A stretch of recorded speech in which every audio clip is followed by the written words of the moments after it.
It's that time of year again, when azaleas bloom like clockwork and the fairways feel untouched by time. Where green and white aren't just colors, they're a symbol of April's long-awaited arrival. A passage through timeless style, endless charm, a pure expression of the masters in every possible way.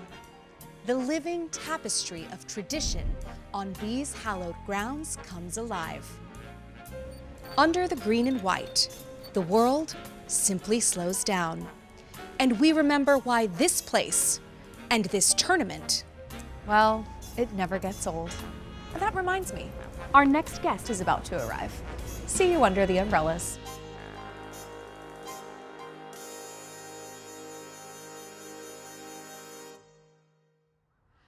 Hi, I'm Kira K. Dixon, and today Chace Crawford is under the umbrellas. Welcome, Chace. It's an honor. Thanks, Kira. Yeah. It's an honor to have you here with us. We've got the par 3 right behind us. You were exclaiming about how beautiful it is. Woo, I've never seen the par 3 side. This is amazing. Yeah. They won't let me play it yet, but we'll see. Okay, maybe we can manifest. You know, yeah. A little bit.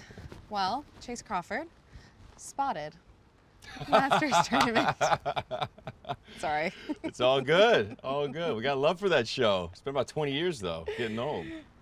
Oh, we'll talk about Gossip Girl, but how have you been enjoying the Masters tournament? Have you been here before? Oh my gosh. I've been like once before. My brother-in-law, Tony Romo, took me and our dads here in 2015. Oh, yeah. Spieth, fellow Texan, won it, I think, in 2015. Yeah, about wire to wire. He was young, so yeah. Is that the last time you were here? Last time I was here, so 10, 11 years ago, yeah. Wow, yeah. wow. So you've grown up a lot since then. You've changed. I have a little bit, you know, I'm shaved. I like it, you know, I'm trying to keep it together. It's good. Yeah. What's your routine this week while you're here? What are you going to make sure to take in? What's the priority?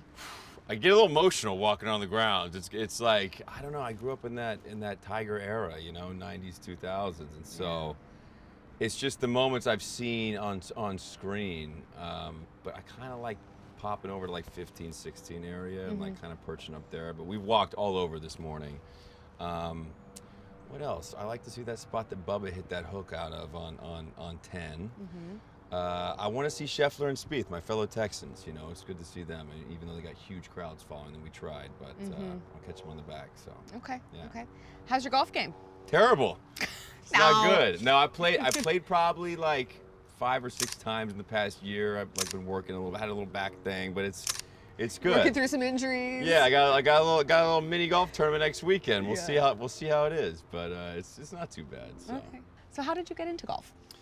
So I got into golf. I was about 12 years old, and my dad was like, "Hey, you're not going to grow much over 6 feet." So, and 175 Dad. or 170 maybe. Yeah, I was like, "Dad, come on."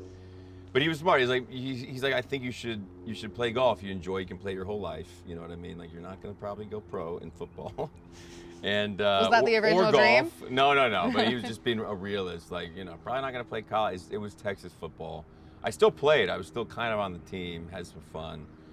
But no, it was a nice gift that he gave me. He took me to Golden Bear. Was the local driving range. Is all it was. Putt, mini putt.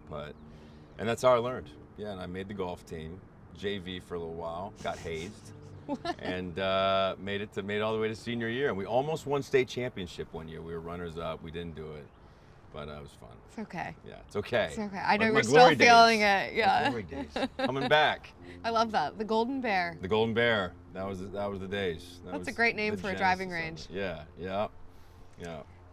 You're from Lubbock, Texas, Lubbock, Texas. originally, and so Texas Tech. Yeah, I'm a Tech fan. Is in Lubbock. Do you know anything about Ludwig Oberg, who went to Texas Tech? And I knew that he went to Tech, but I know he's an incredible player. He's European. Is he Swedish? He's Swedish. He's Swedish. Okay, so I thought I wouldn't have messed it up. Could be an I analyst. knew that. I like watching his game. He's got a smooth swing. I hope he does well this week. I saw him out there on one of the greens today, but.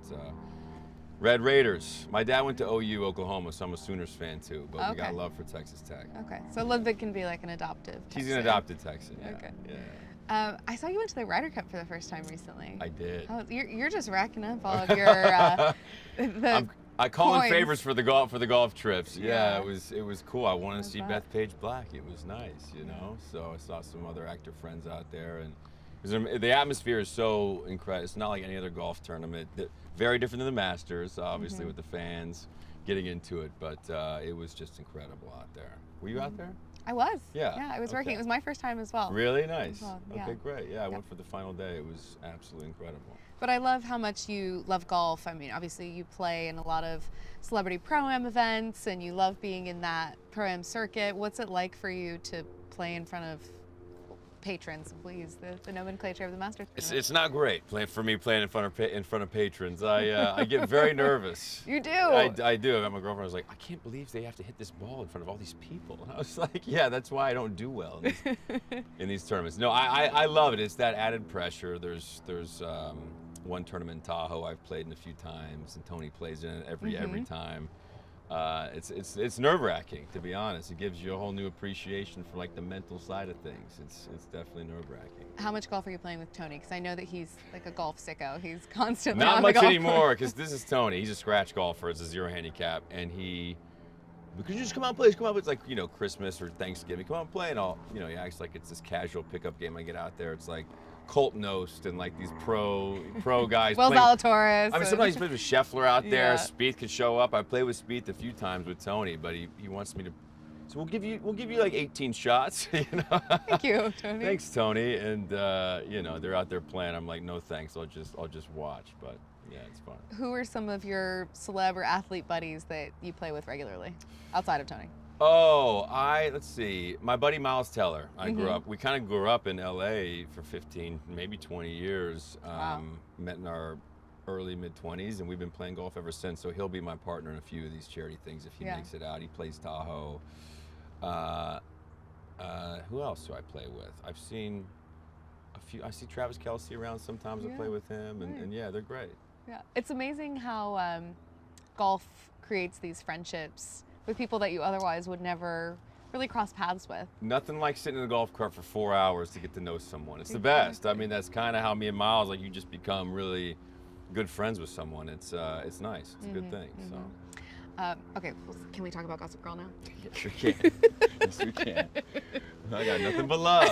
I know. But it's such a funny thing because it's, of course, it was such a big part of your life 20 years ago. Yeah.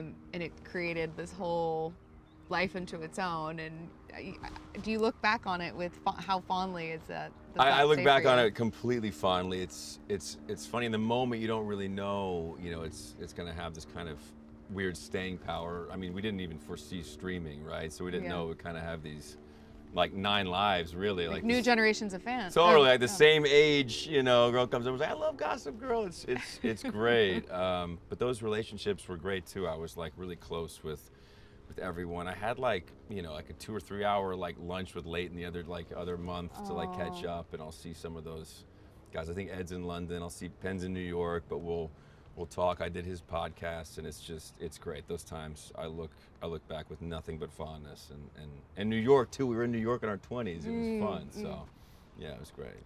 Did you have any inkling of what that show would become when maybe the first season, second season?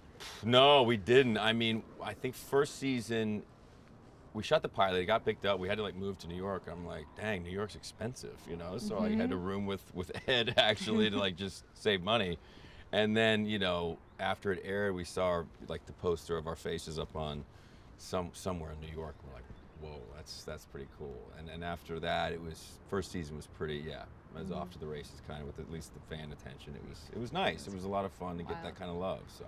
What was the casting process like for Nate Archibald? Oh God, that's a good question. It was like, I was in college. I went to Pepperdine, and I took a year off, and I'd been doing auditions and acting for a couple years. And I remember I screen tested the year before for Friday Night Lights. And I really wanted it. Didn't get it. Yeah, for a Texas My buddy kid. Taylor Kitsch got it, played Riggins, and I was like wanting that so bad. Then the next year, Gossip Girl came around. I remember the first audition was just for casting. Then there was like a second one for like producers, and there was a third one with like director, and like they just kept getting bigger and bigger. Back in the day when you kind of had to jump through all those hoops, but it was like the top of the ABC building or somewhere, WB building, this big conference room for the finale. It was super nerve-wracking. It was like probably 5 auditions for that. And now you just have to make a self-tape, you know, and Yeah, it's either yeah. kind of sink or swim. But it was fun to get that and have to move to New York. It was a really cool thing. So. Did you always want to be an actor? No, I didn't. I didn't know what I wanted to be honest, Kira. I was What was your college major? I went to college and I was going to major in communications. I was thinking about doing broadcast. You could have been in this I job. think I was doing broadcast You journalism. have the booming voice for it. That's literally what people said. Like, you should try maybe. Maybe a role for you in the future. That's You why could I love play Jim a Nance. What a sports legend. broadcaster. Yeah, what a national treasure. I love that that master's voice Nance has. But I loved the classes. Didn't know what I wanted to do. Took a year off. I did some acting in high school, a lot of art and photography and stuff. So I just got into some good acting classes on a whim and really loved it. Fell in love with it. So yeah. And we're good at it. I mean, you know, I think there's no better place to kind of learn than like the crucible of being on set, and like Gossip Girl was that. It was like our college experience. It was like, especially a TV set that you're doing. They don't do this really anymore, but 26 episodes over like 9 months is a real, like, you know, you gotta kind of get with it. Like, you absorb so much and learn so fast.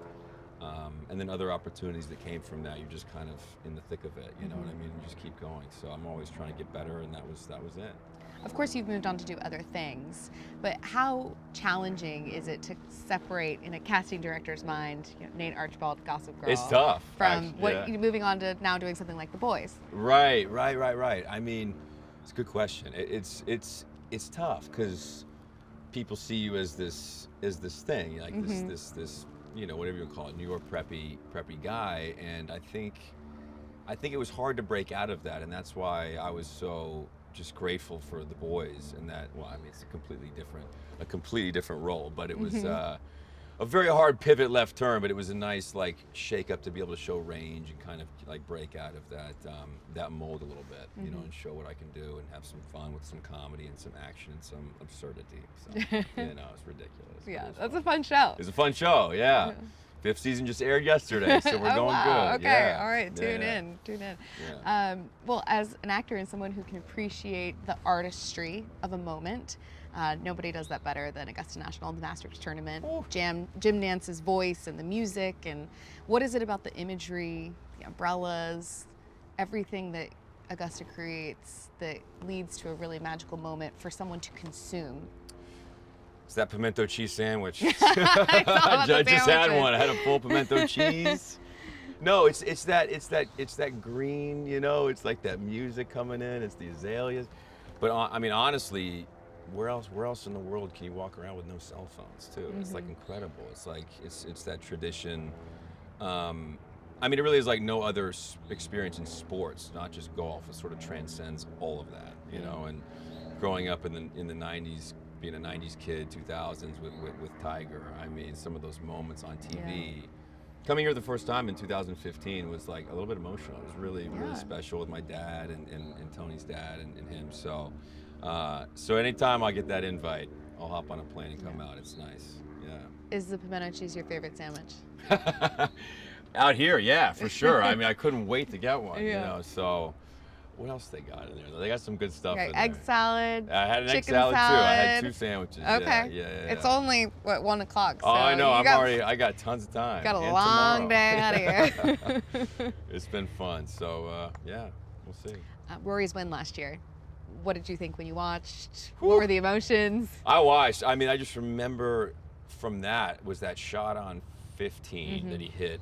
That's that high draw around the tree. I mean, he made it interesting for everyone, didn't he? Oh yeah. Like, maybe a little too interesting. Yeah. It's like when we got on the group text with my dad and everyone, and we just wanted Roy to win. I mean, I got to play with Roy actually in this event in Florida one time, and he like couldn't have been nicer. He was just like an amazing guy. So so personally, I was like, I want him to get the Grand Slam. He finally did it. And hey, he's still sitting atop the leaderboard, so we'll see. Yeah. It's shaping up to be a really interesting Sunday. Yeah. Who, I know you're a Texas person, but who is your pick to win? Scheffler. I want to see him do it again, or Spieth. I mean, I like JT too, but I really don't. I don't do the board or anything. I don't have like a personal favorite, but yeah, Texan would be nice. You know, Scheffler would be fun to see him win again, to be honest. So yeah. Okay. Yeah. He'd get a 3rd green jacket. I know. That'd I be- know. I just want to see him chase. I want to see him chase Tiger a little bit. You know, it'd be fun. So, Yeah. Yeah, we'll see. But All right. Well, Chace, what are you going to do once you leave here under the umbrellas? probably go straight to 16. Okay. Maybe get a beer, or yeah, we'll see. We'll sit there, and we've been walking around all day, so maybe Berkman's Place. We'll see. I don't know. Oh, okay. I don't know if they'll let me in. Taking in all I of don't know the if sites. they'll let me in, Kara. We'll see. But yeah. That's it. I'm sure we'll figure that out. Chace, we so appreciate you for joining under the umbrellas, and get back to enjoying the Masters tournament experience. Thanks for having me, Kira. Yeah, it's a pleasure. Appreciate it.